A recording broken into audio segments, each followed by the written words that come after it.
Hey everybody, Economic Ninja here. Hope you're doing good. I want to do a story today about a mocker, and it's actually about coffee. So just so you know, that's why I'm sitting out here in the sun with my coat on, my coffee cup, pretending it's cold, and also pretending there's coffee in this. No coffee was harmed in the making of this video, guys, just so you know, for all you coffee lovers.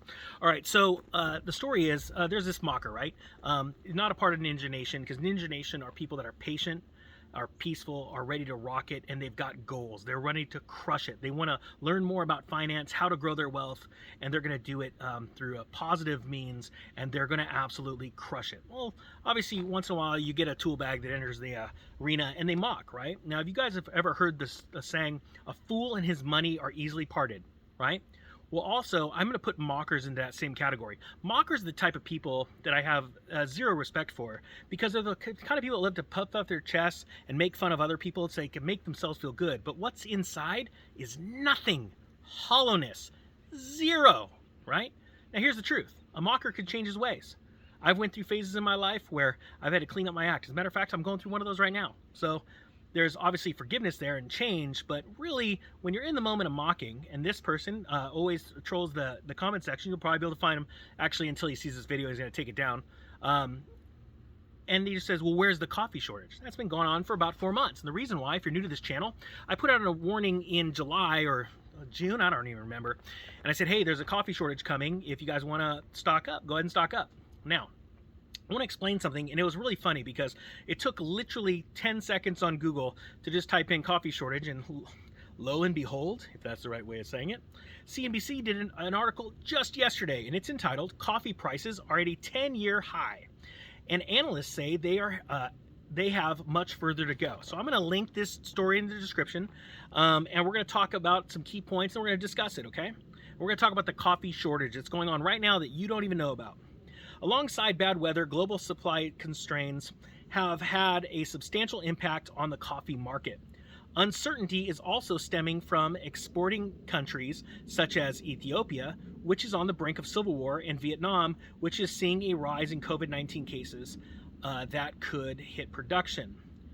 It says here, coffee prices reached a 10-year high, and analysts expect tightness in the markets to continue all the way to 2023. Coffee contracts for December delivery period ended up on Monday's trading session at $2.34 a pound. On Thursday, coffee futures on New York's Intercontinental Exchange reached $2.46, marking the highest price since 2011, when the commodity broke above $3. All right, now let's go to the little spot here. I don't even know if they're going to say it. Oh, here we go. So this is what I was referring to back in June, okay? We saw a coffee rally, this is a quote, we saw a coffee rally to about $3 per pound back in 2011 when we had another Brazil scare.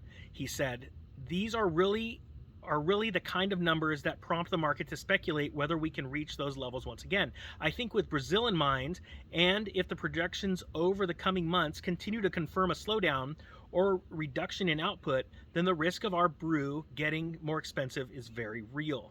Now, and we're going to go back here real quick.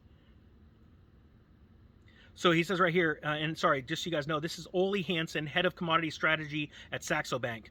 He also was quoted as saying, the question for future price action is how much of these developments are potentially longer lasting. He said in a phone call, I think we need to focus on what's been unfolding in Brazil this year. And we're going to get to that. That's what June was all about. We had a generational low in temperatures and a very quick spell of frost, which hit some of the growing areas, and we've had a period of drought, which has left the 2022 year crop in a bit of a precarious state. All right, so the Economic Ninja channel is all about being prepared and not scared, right? And looking far into the future, right? Using my past experience as an investor for the past 20 years, being in all kinds of aspects, real estate, oil. And when I say oil, I wasn't investing in stocks. I was part of partnerships that were going out and drilling wells, stocks, crypto, all that kind of stuff, right? Small businesses, things like that. Using that experience to project, using real-time data to project what's going to come in the future, right? And I tell people you can only see as far into the future as you could see back into the past by learning from other people's mistakes or your own. So here we go. In June, there was a frost, a deep frost. It was bad. There were photos of entire just farms completely dead. Over a couple nights, a cold snap just destroyed the crop. Now I came out and I said, if you guys want coffee, there's going to be a shortage, so why don't you start stocking up? Now here are the facts. Since that day, coffee's gotten more expensive, right? It's bumping all-time highs. But here's the thing, that frost actually took out next year's crop. Now, ironically, the rise in price is due to the futures market rising up. So anybody that stocked up on coffee, like myself, have already saved money, already put money in the bank, right? Because they're not out paying higher prices. But it's gonna get worse. You see, the fools that all mock, they have no clue. They only deal with what they see right in front of them. They have no clue. And this is what should get you guys excited. This is how you know there is a collapse coming, because there's a bunch of those people. Matter of fact, probably about 99% of the globe go into that category of completely clueless of what's going on around them and unable to take current events, put them together, paint a big picture, and then actually do something about it. That is why you are here, because you are thinking different, you are wanting to be prepared, and you are wanting to crush it, not only for you, your family, your community, but the world. All right? So, next year, they're already projecting that the crop is going to be bad because of the amount of die-off that happened in Brazil. You have geopolitical threats in different countries right now that they're citing, and they're already telling you the future. So I'm not saying go out and buy a bunch of coffee. I'm not saying go out and buy a bunch of coffee futures, right? I did not do that. Although if I would have, actually, out of the money, call options would have been pretty sweet. But hey, that's not financial advice. I'm not a financial professional. I'm just a dude with a brohawk and a dream, and in serious need of coffee. Guys, I'm going to link that story below. I hope you got something out of it. Feel free to check out the podcast, too. I'm going to start going pretty unleashed with that bad boy. All right, with that being said, the Economic Ninja is out.